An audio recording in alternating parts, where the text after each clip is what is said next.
We often think of the American West as a story of cowboys and covered wagons. But the real story of how this continent was conquered isn't just about grit. It's about gears, steam, and some truly bizarre inventions. Before the machines arrived, crossing the continent took 6 grueling months. It was a logistical nightmare known as the tyranny of distance. If you wanted to move furniture from New York to St. Louis, it was actually cheaper and faster to sail it around South America, a 16,000-mile detour, than to drag it over the Appalachian Mountains. From a boat made of maple sugar to a wagon powered by wind that crashed into a ravine, the expansion of the United States was a chaotic experiment in technology. Today, we're looking at the hardware of history, the machines, the madmen, and the massive failures that shrank a continent. The railroad is the annihilation of space and time. If you're ready to see how a snag boat changed the map, and why you almost lived in a state called Asinasipia, smash that like button like it's a golden spike, and subscribe to our channel to join the expedition. Let's get moving. In the early 1800s, the Appalachian Mountains were like a fortress wall, cutting the East Coast off from the rest of the continent. Shipping goods over land was prohibitively expensive, costing nearly $100 a ton. America was land-rich but dirt-poor, because farmers couldn't move their wheat or corn to the cities without it rotting on the way.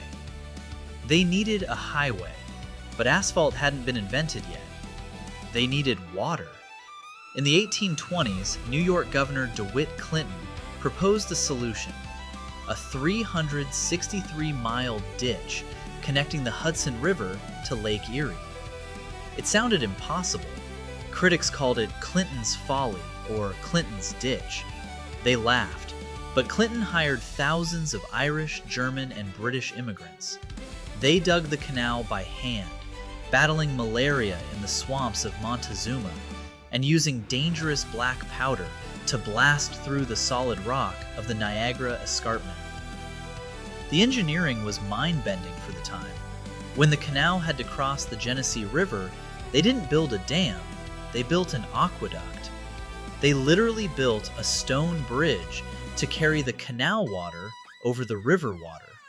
It was a river flowing over a river, an infrastructure marvel that tourists flocked to see. To climb the elevation changes, they built locks, hydraulic elevators made of stone and wood. But the engine of this system wasn't steam, it was mules. These mules were driven by young boys known as hoggies, who walked endless miles on the towpath for pennies a day. And there was a strict speed limit, 4 miles per hour. Any faster, and the boat's wake would wash away the clay banks. When the Erie Canal opened in 1825, shipping costs dropped by 95%. The celebration was incredibly eccentric. In a ceremony called the Wedding of the Waters, Clinton poured Lake Erie water into the Atlantic. To prove how sweet the victory was, they displayed a scale model of a canal boat made entirely of maple sugar, floating in a vat of Lake Erie water. It was a delirious display of optimism. While canals connected the East, the steamboat conquered the West. But first, they had to conquer the law.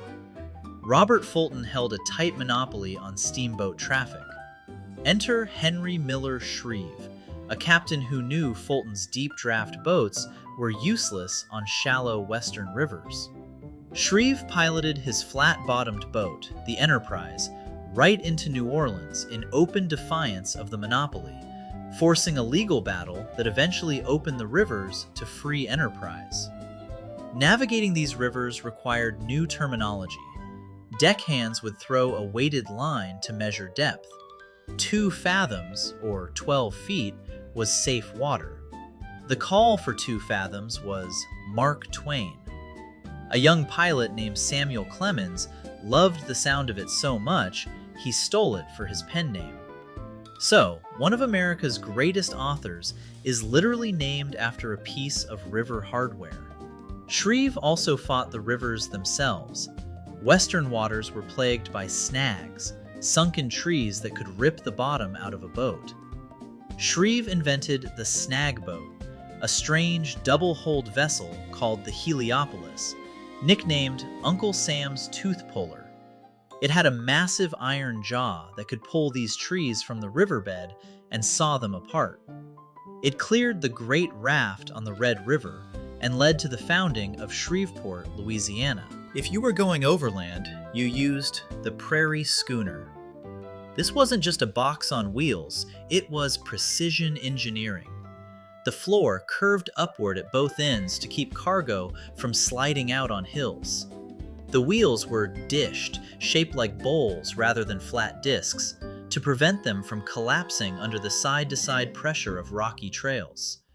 And the white canvas top was treated with linseed oil to be waterproof, making the wagons look like ships sailing through a sea of grass. For faster travel, you took the Concord stagecoach. These were the finest vehicles of the day, but they were designed for durability, not comfort. Instead of metal springs, the cabin rested on thick leather straps called thorough braces.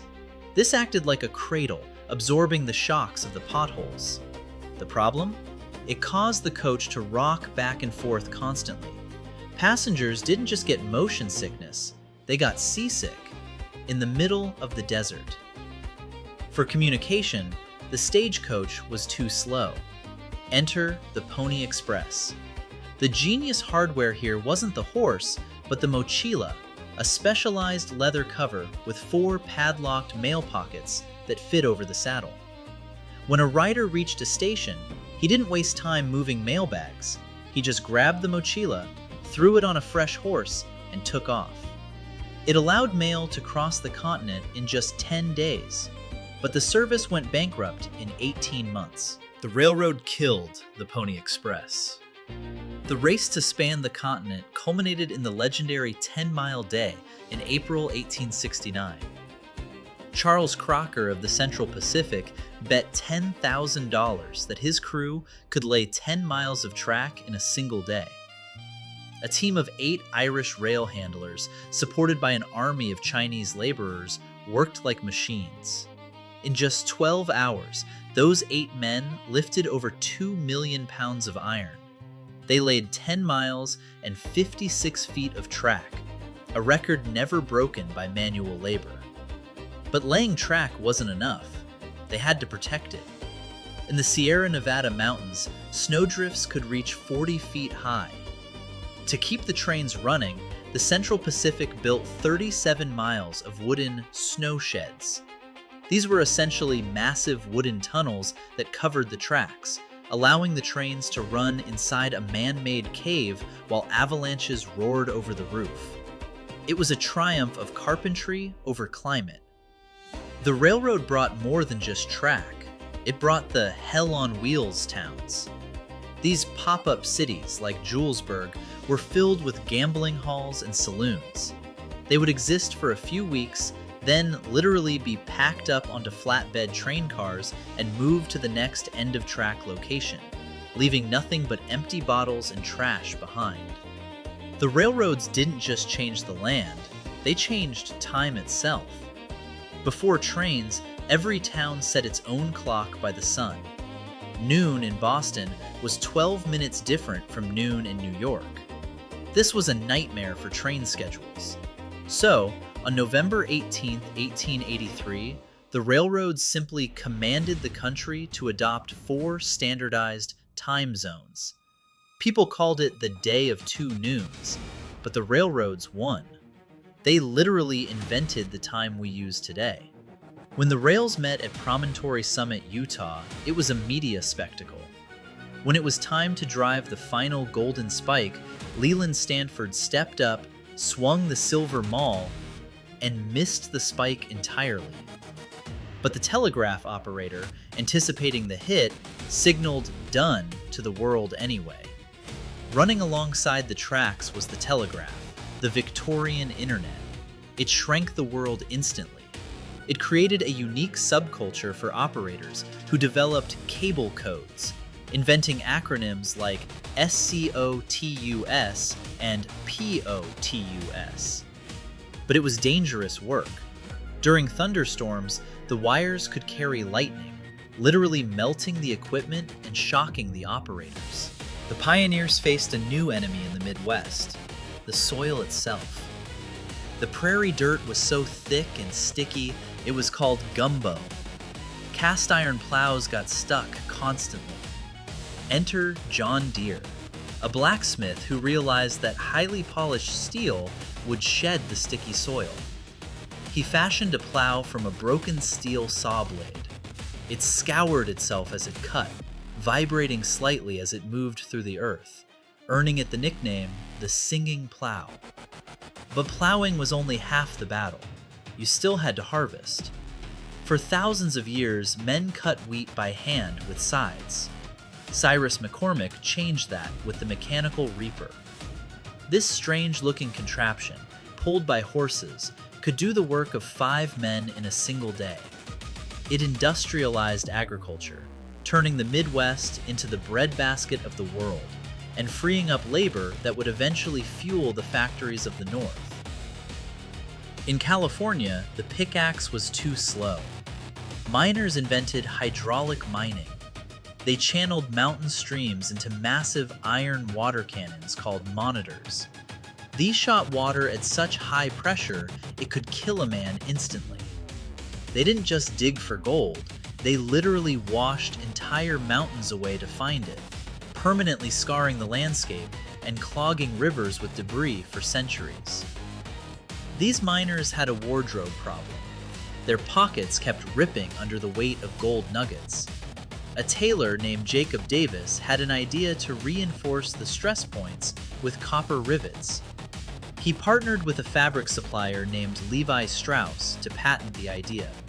So, those little metal buttons on your blue jeans, that is genuine frontier hardware designed for the gold rush. Survival on the frontier also required a new kind of weapon.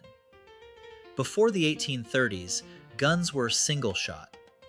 Samuel Colt changed the game with the Colt revolver. Using interchangeable parts and a rotating cylinder, it allowed a user to fire 6 shots without reloading. It was known as the Great Equalizer. But the real revolution wasn't the gun, it was how it was made. This was the birth of interchangeable parts, the American system of manufacturing. Before this, if a machine broke, a blacksmith had to hand make a unique replacement. Now, parts were mass-produced and identical. If your reaper broke in a field in Nebraska, or your Colt jammed in Texas, you didn't need a smith, you just needed a spare part. This plummeted the cost of goods and allowed railroads, telegraphs, and farmers to scale across the continent. The Industrial Revolution had finally arrived in the Wild West. The pioneers also had their own hardware hacks. Mormon pioneers, desperate to know how far they traveled each day, invented the rotometer. It was a complex set of wooden gears attached to a wagon wheel that counted rotations to measure miles, the great-grandfather of the odometer in your car today. Not every invention was a winner. In 1853, a sailor named Windwagon Thomas built a wagon powered by a massive sail. It worked beautifully until the wind picked up, the steering locked, and the wagon crashed into a ravine. The investors walked home, and Thomas sailed off into legend. Then there was the U.S. Camel Corps. Secretary of War Jefferson Davis imported camels to Texas. They outperformed mules, but they had one major flaw. They terrified American horses, causing stampedes wherever they went. The experiment failed, but it birthed a ghost story, the legend of the Red Ghost, a feral camel that roamed Arizona for decades. Finally, 2 inventions conquered the open range. First, the self-governing windmill, which pumped water from deep underground. Second, barbed wire. Invented by Joseph Glidden, it was nicknamed the Devil's Rope. It was cheaper than wood and stronger than fencing. It ended the era of the cowboy, fencing off the West forever. Finally, we have the software of history, the laws. The Land Ordinance of 1785 created the grid, dividing the wilderness into perfect 1-mile square sections. But here is the genius part. Section 16 of every township was reserved for public education.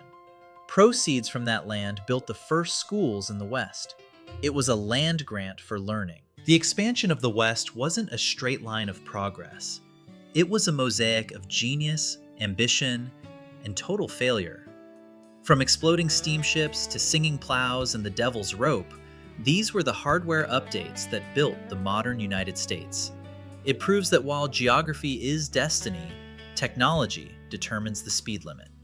If you enjoyed this tour through the scrapyard of history, please verify your subscription status below. It's the only way to keep this train on the tracks.